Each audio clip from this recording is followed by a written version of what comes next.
ओम श्री साम शिवाय नमः। ओम श्री गणेशाय नमः। रुद्र संहिता पार्वती खंड में 7वां अध्याय प्रारंभ करते हैं। पार्वती का नामकरण तथा उनकी बाल लीलाएं एवं विद्याध्ययन। ब्रह्मा जी बोले, हे नारद, तदनंतर मैना के सामने महातेजस्वी कन्या होकर वे लौकिक गति का आश्रय लेकर रोने लगीं। हे मुने, उस समय प्रसूति गृह की शैया के चारों ओर फैले हुए उनके महान तेज से रात्रि के दीपक शीघ्र ही कांतिहीन हो गए। उनका मनोहर रुदन सुनकर घर की सब स्त्रियां प्रसन्न हो गईं और शीघ्र ही प्रेमपूर्वक वहां चली आईं। तब अंतःपुर के दूत ने देवकार्य संपन्न करने वाले कल्याणकारक तथा सुख देने वाले पार्वती जन्म को शीघ्र ही पर्वतराज को बताया।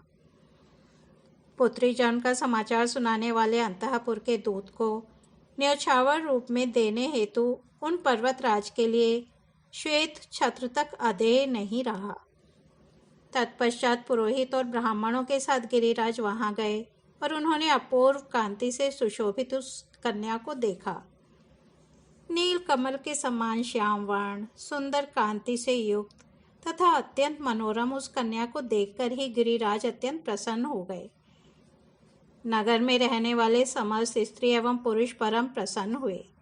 इस समय नगर में अनेक प्रकार के बाजे बजने लगे और बहुत बड़ा उत्सव होने लगा। मंगल गान होने लगा और वारांगनाएं नृत्य करने लगीं। गिरिराज ने कन्या का जातकर्म संस्कार कर द्विजातियों को दान दिया। उसके बाद दरवाजे पर आकर हिमाचल ने महान उत्सव मनाया और प्रसन्नचित होकर भिक्षुकों को बहुत सा धन दिया।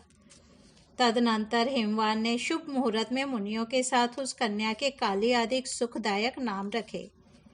उन्होंने उस समय ब्राह्मणों को प्रेम तथा आदरपूर्वक बहुत सा धन प्रदान किया और गानपूर्वक अनेक प्रकार का उत्सव कराया। इस प्रकार उत्सव मनाकर बार बार काली को देखते हुए सपत्नीक हिमालय अनेक पुत्रों वाले होने पर भी बहुत आनंदित हुए। देवी शिवा गिरिराज के घर में वर्षा के समय गंगा के समान तथा शरद ऋतु की चांदनी के समान बढ़ने लगी। इस प्रकार परम सुंदरी तथा दिव्य दर्शन वाली कालिका देवी प्रतिदिन चंद्रकला के समान शोभायुक्त हो बढ़ने लगी। सुशीलता आदि गुणों से संयुक्त तथा बंधुजनों की प्रिय उस कन्या को कुटुंब के लोग अपनी कुल परंपरा के अनुसार पार्वती इस नाम से पुकारने लगे।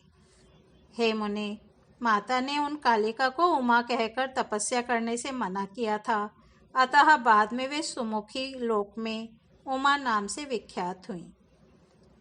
पुत्रवान होते हुए भी पर्वतराज हिमालय सर सौभाग्य युक्त उस पार्वती नामक अपनी संतान को देखते हुए तृप्त नहीं होते थे, क्योंकि हे मुनीश्वर, वसंत ऋतु में नाना प्रकार के पुष्पों में रस होने पर भी भ्रमरावली आम के बोर्ड पर ही विशेष रूप से आसक्त होती है। वे पर्वतराज हिमालय उस पार्वती से उसी प्रकार पवित्र तथा विभूषित हुए जिस प्रकार संस्कार से युक्त वाणी से विद्वान पवित्र तथा विभूषित होता है। जिस प्रकार महान प्रभावशाली शिखा से भवन का दीपक एवं त्रिमार्ग गामिनी गंगा से सन्मार्ग शोभित होता है, उसी प्रकार पार्वती द्वारा पर्वतराज सुशोभित हुए। वे पार्वती बचपन में अपनी सहेलियों के साथ कंदुक, गेंद, कृत्रिम पुत्रों अर्थात पुतला तथा गंगा की बालुक से बनाई गई वेदियों द्वारा क्रीड़ा करती थीं। उसके अनंतर हे मुने, वे शिवा देवी उपदेश के समय एकाग्रचित होकर सद्गुरु से अत्यंत प्रीतिपूर्वक सभी विद्याएं पढ़ने लगीं। जिस प्रकार शरद ऋतु में हंस पंक्ति गंगा को तथा रात्रि में अमृतमयी चंद्र किरणें औषधियों को प्राप्त होती हैं, उसी प्रकार उन पार्वती को पूर्व जन्म की विद्याएं स्वयं प्राप्त हो गईं। हे मुने, इस प्रकार मैंने शिवा की कुछ लीला का ही आपसे वर्णन किया। अब अन्य लीला का भी वर्णन करूंगा, आप प्रेम पूर्वक सुने। इस प्रकार शिव श्री महापुराण के अंतर्गत द्वितीय रुद्र संहिता के तृतीय पार्वती खंड में पार्वती की बाल्य लीला का वर्णन नामक 7वां अध्याय पूर्ण हुआ। अब हम 8वां अध्याय सुनते हैं। नारद मुनि का हिमालय के समीप गमन, वहां पार्वती का हाथ देखकर भावी लक्षणों का बताना, चिंतित हिमवान को शिव महिमा बताना, तथा शिव से विवाह करने का परामर्श देना। ब्रह्मा जी बोले, हे नारद, एक समय की बात है, आप शिवजी से प्रेरित होकर प्रसन्नतापूर्वक हिमालय के घर गए। आप शिव तत्व के ज्ञाता और शिव की लीला के जानकारों में श्रेष्ठ हैं। हे मुने, गिरिराज हिमालय ने आपको देखकर प्रणाम करके आपकी पूजा की और अपनी पुत्री को बुलाकर उनसे आपके चरणों में प्रणाम करवाया। हे मुनीश्वर, तत्पश्चात स्वयं नमस्कार करके हिमालय अपनी सौभाग्य की सराहना करते अपने मस्तक झुकाकर हाथ जोड़ आपसे कहने लगे।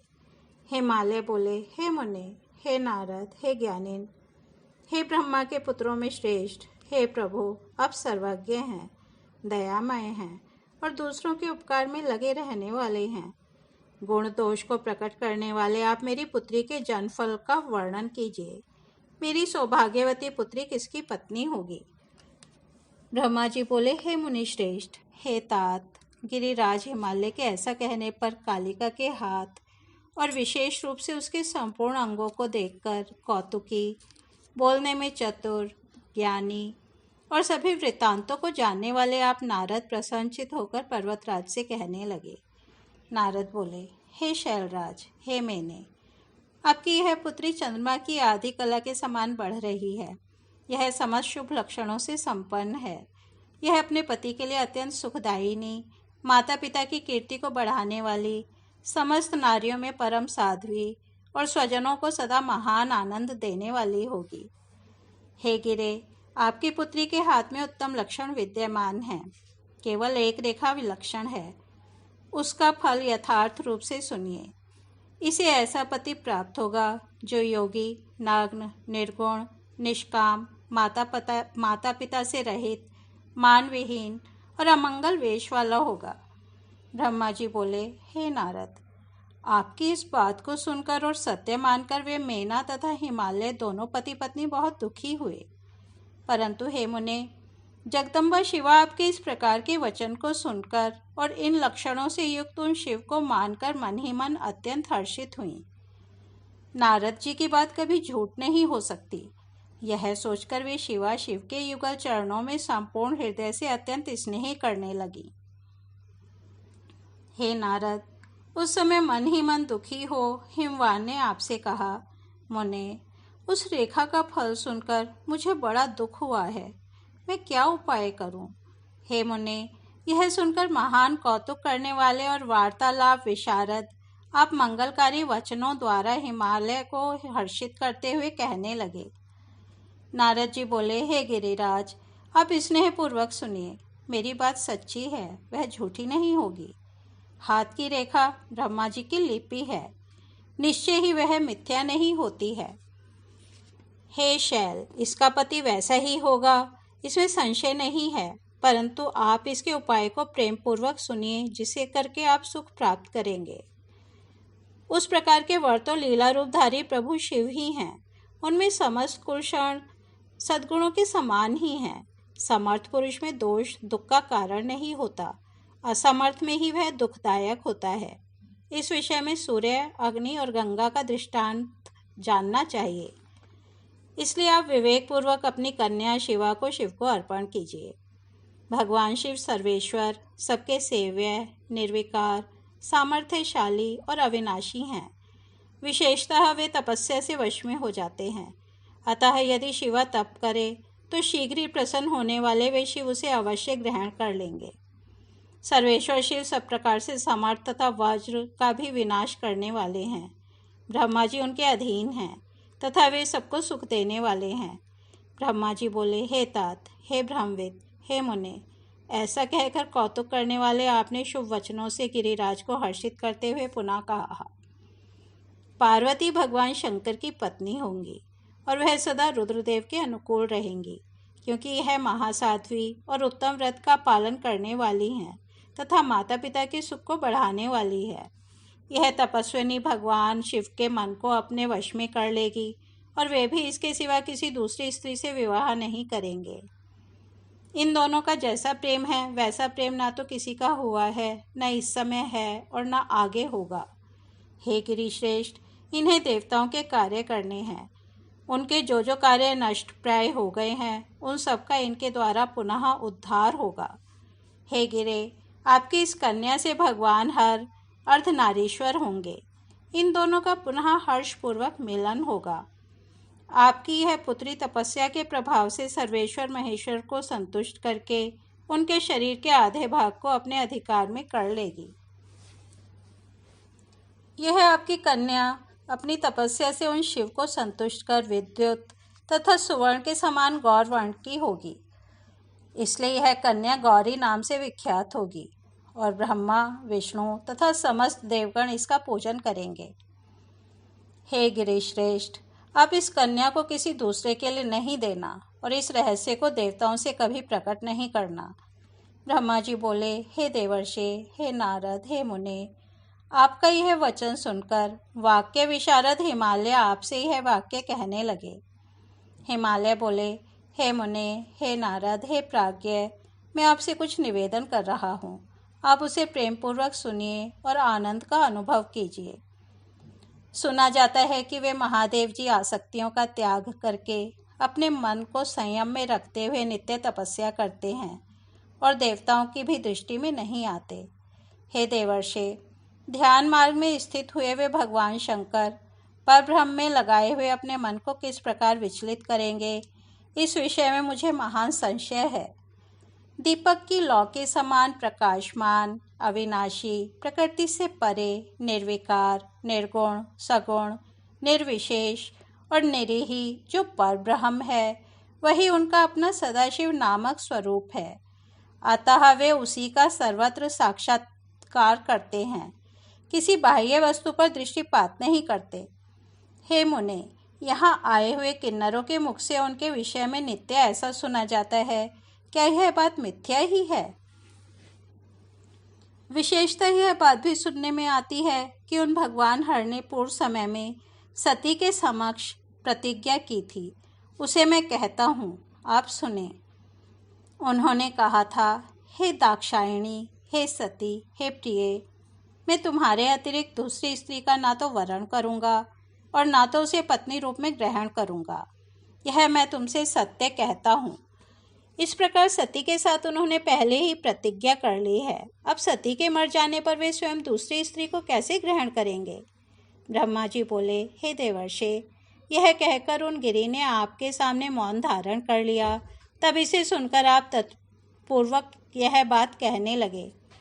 नारद जी बोले, हे गिरिराज, हे महामते, आपको चिंता नहीं करनी चाहिए। आपकी यह कन्या काली पूर्व समय में दक्ष की पुत्री थी। उस समय उसका नाम सती था, जो सदा मंगल प्रदान करने वाला है। वह सती दक्ष कन्या होकर रुद्र की प्रिया बनी थी। उस सती ने अपने पिता के यज्ञ में अनादर पाकर तथा भगवान शंकर का भी अपमान हुआ देखकर कोप करके अपने शरीर को त्याग दिया था। वे ही अंबिका, शिवा आपके घर में उत्पन्न हुई हैं। यह पार्वती भगवान शंकर की पत्नी होगी, इसमें संदेह नहीं है।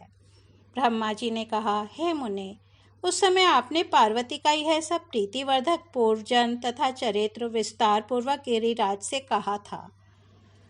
मुनि के मुख से काली के संपूर्ण पूर्व वृत्तांत को सुनकर पुत्र स्त्री सहित वे गिरि संदेह रहित हो गए। तत्पश्चात काली ने नारद जी के मुख से उस कथा को सुनकर लज्जा से मुख नीचे कर लिया और उनके मुख पर मुस्कान छा गई।